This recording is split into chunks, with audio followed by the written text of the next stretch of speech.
I thank the President for his address and I support the motion.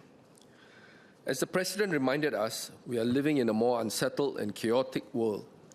These external uncertainties are beyond our control, but what we can control is how we strengthen our social compact at home. That is how we ensure peace, security, and prosperity for our people.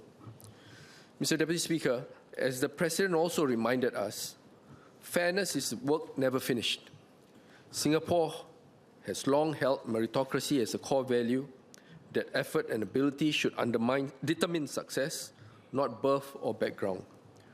While aggregate inequality measures have not worsened materially in recent years, the lived experience tells a different story. Basic costs, housing and education opportunities still weigh more heavily on some households, and perceptions of unfairness remain real. This is what academics call the gap between macro trends and lived realities. If left unaddressed, it can weaken trust in our social compact. Equality, like fairness, is never absolute, but our duty is to keep narrowing the gaps so that opportunities and security are shared across society. So I will focus on three areas: protecting livelihoods, ensuring retirement adequacy, and empowering every Singaporean, young and old, to co-pilot our shared future. Mr. Deputy Speaker, in Malay, please. Seperti yang telah diingatkan oleh Presiden, Singapura mesti sentiasa mengutamakan prinsip kita dahulu, memastikan pertumbuhan ekonomi membawa manfaat kepada semua dan tiada siapa yang tercicir. Kadar inflasi telah menurun daripada 6.1% pada tahun 2022 kepada 0.8% pada bulan Jun tahun ini. Namun begitu, keluarga masih merasa tekanan di pasar, di klinik dan apabila membayar bil utility. Harga hari ini jauh lebih tinggi berbanding 3 tahun lalu.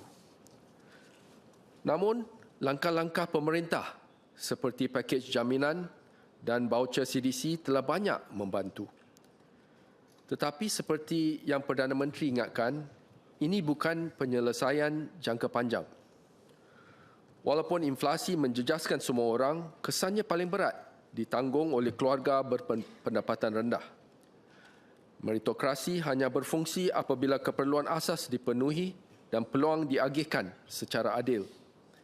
Kesamarataan peluang tidak datang dengan sendiri, yang mesti diusahakan melalui dasar yang memberi perlindungan kepada golongan yang paling terkesan.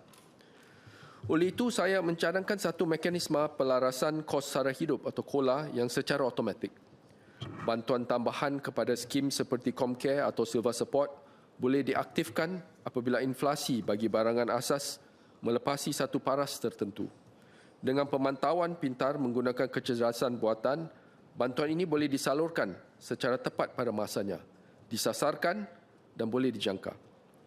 Untuk menjadikan cadangan ini lebih praktikal, saya syorkan 3 ciri utama: pencetus bakul asas berdasarkan inflasi dalam makanan, utiliti, pengangkutan dan penjagaan kesihatan. Kedua, pengaktifan automatik apabila inflasi melepasi 3 hingga 4% secara purata tahunan, bantuan diselaraskan pada kitaran seterusnya. Ketiga, berskala dan terkawal. Bantuan yang lebih besar diberikan kepada mereka yang kurang berkemampuan dengan had untuk memastikan kelestarian fiskal. Ini bukan sesuatu yang baru. Di Amerika Syarikat, faedah jaminan sosial diselaraskan secara automatik mengikut inflasi. Kanada dan banyak negara Eropah juga menyesuaikan pencen dan kebajikan sosial setiap tahun. Malah Jepun menghubungkan pencen kepada CPI walaupun mengalami tempoh inflasi rendah. Ini menunjukkan bahawa mekanisme KOLA bukanlah janji yang melampau, tetapi satu langkah berhemat untuk melindungi maruah dan kestabilan. Tuan Deputy Speaker, saya sedar bahawa kadar inflasi di Singapura secara purata adalah rendah, sekitar 2% average, dan sekarang di bawah 1%. Tetapi yang lebih penting ialah pengalaman sebenar rakyat apabila harga makanan atau utility meningkat jauh lebih pantas berbanding purata CPI. Bagi keluarga yang hidup dengan bajet ketat, inflasi sederhana pun terasa sangat membebankan. Inilah sebabnya mekanisme KOLA yang disasarkan boleh memberi jaminan di mana ia paling diperlukan. Saya juga akui kebimbangan bahawa mekanisme sebegini mungkin dilihat sebagai tidak mampan dari segi fiskal, seolah-olah mewujudkan liability tanpa had sekiranya inflasi melonjak. Tapi itu bukanlah cadangan saya. Versi Singapura mestilah disasarkan, dihadkan dan disemak setiap tahun. Ia hanya terpakai kepada skim asas tertentu, diaktifkan hanya apabila ambang yang jelas dilampaui dan bantuan diberikan mengikut keperluan.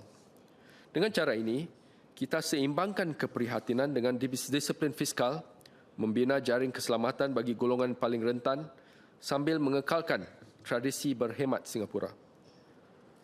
Selain itu, kita juga wagar mempertimbangkan satu kredit atau sokongan penjaga caregiver seperti skim sokongan pendapatan workfare untuk mengiktiraf dan memberi sokongan yang lebih baik kepada mereka yang buat sementara waktu keluar daripada tenaga kerja bagi menjaga anak, ibu bapa tua atau saudara mara yang kurang upaya atau menghidap penyakit kronik. Skim sebegini boleh menyediakan caruman CPF atau sokongan kewangan terus supaya para penjaga tidak perlu mengorbankan keselamatan jangka panjang mereka ketika menjaga keluarga. Ini semua saya dengar sewaktu dialog rapat Hari Kebangsaan M-Cube tahun lepas, di mana saya dengar keluhan penjaga-penjaga caregiver meminta peningkatan umpamanya cuti leave penjaga caregiver dan pertolongan kewangan untuk mereka. Mr. Deputy Speaker, I will now continue in English. Beyond helping families manage today's cost pressures, we must also think long-term about retirement adequacy and how Singaporeans can age with dignity. The President reminded us that fairness is a work never finished. One of the key tests of fairness is how we care for seniors after a lifetime of work. By 2030, 1 of 4 citizens will be aged 65 and above. We must ensure retirement adequacy for all. We should be prepared for more elderly couples living on their own, as more and more young Singaporeans aspire to live independently sooner. Ensuring the retirement adequacy of each and every Singaporean is therefore critical in our goal for our seniors to age actively with dignity and purpose. Our CPF system is rightly regarded as one of the most sustainable in the world. Having previously been involved in the earlier round of CPF changes as a member of the CPF advisory panel, there is broad consensus that our CPF system works, even as we try to figure how we can tweak it to make it better. In contrast, rising life expectancies, inflationary pressures, and changing work patterns have caused many pension systems abroad to falter because benefits have not kept pace with inflation or because public finances are overstretched. We must act early to guard against this risk. I have some suggestions. First, predictability. While MOM has announced it will raise the basic retirement sum for future cohorts, can we give Singaporeans more certainty by setting out a 10 to 15-year path of increase? This way, families can plan ahead with confidence, and each increment will hopefully be less politicized or face less skeptical questioning of its motives. Second, inclusivity. We should further strengthen CPF top-ups and matching schemes. The Match Retirement Savings Scheme, MRSS, has helped seniors with smaller CPF balances, but its income ceiling and eligibility criteria are presently narrow. We could perhaps expand it to include part-time workers, caregivers re-entering the workforce, and even selected groups of younger workers in their 30s and 40s, so that interest compounding works in their favor earlier in life. Third, protection. To protect retirees from spikes in inflation, offer an inflation-linked CPF Life option, so payouts rise in line with the cost of living. Currently, CPF Life only offers lifelong monthly payouts on the decreasing basic plan, the constant standard plan, or the increasing escalating plan. Under my proposal, the base payouts may start slightly lower, but they will rise in tandem with the Consumer Price Index, or CPI. As with the other plans, this would be on a voluntary opt-in basis, and it should assuage members who fear the erosion of purchasing power after they stop working. Fourth, equity. It may also be time to review the 4% interest floor on the retirement accounts, which was set back in 2008. A modest increase, alternatively, on a tiered floor for the first 60,000 would especially benefit lower-income seniors who have smaller CPF balances. And fifth, Deputy Speaker, flexibility. Simplify the list buyback scheme and create family buyback option letting children co-purchase part of the lease to provide parents retirement cash flow, for example. 6, dignity in work, enhanced re-employment incentives, longer contracts, and phase-down roles for seniors while keeping CPF contributions meaningful. And finally, 7th, Deputy Speaker, healthcare assurance, explore a combined CPF Medisave retirement plan, setting aside part of payouts for healthcare with an opt-out for those already well covered, where part of payouts are automatically set aside for healthcare expenditure in excess of what is covered by MediShield Life. This would reduce anxiety for seniors who often fear that a single hospital bill could wipe out their retirement savings. This can be implemented with an opt-out mechanism for seniors who are adequately secured by hospitalization or accident insurance.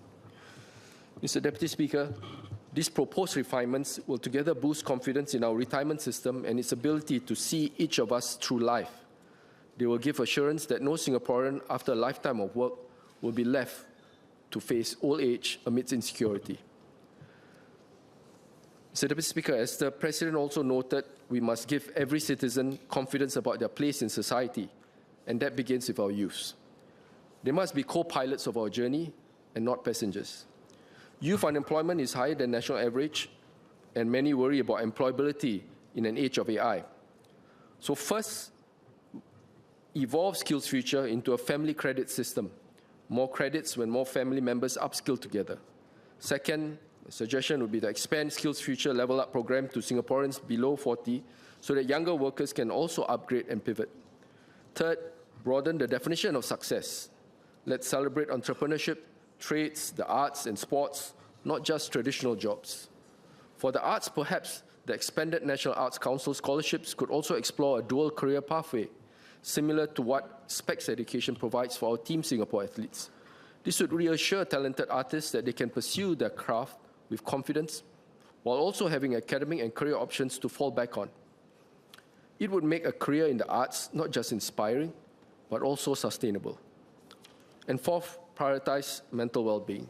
With 1 in 3 youths facing severe stress or anxiety, we must normalize seeking help, expanding counselling access, and create safe spaces. Mr. Speaker, research from the National Institute of Education at NTU and others find that many young Singaporeans perceive our meritocracy as too narrowly focused on early academic performance, narrowing definitions of success and straining student well-being. We must broaden our pathways if equality of opportunity is to remain real. At the same time, vices like vaping pose risks. Enforcement alone is insufficient, so we must guide youth back through positive communities in gaming, arts, social causes, or professional networks. Our youths are our future and our promise for the next 60 years. Mr. Speaker, whether facing global storms or domestic challenges, we must keep our social compact strong. And as the President reminded us, fairness is never finished. It must be renewed in every generation. And if fairness is never finished, then equality and meritocracy are also work never finished. It is not enough to reward effort. We must also level the playing field so that every Singaporean, regardless of birth or background, has a true chance to rise. Singapore's story has never been written by the government alone. It has always been co-authored by our people, families, workers, entrepreneurs, communities alike. If we hold fast to this spirit of partnership, recognizing that putting we first does not mean neglecting me first, but that our personal success is strengthened when our community succeeds, we can forge a new compact, one where growth is inclusive, every Singaporean has a stake, and our youths are inspired to lead the future. Together, let us carry Singapore forward with confidence, courage, unity, equality, so that social mobility is always a possibility. Thank you, Mr. Deputy Speaker.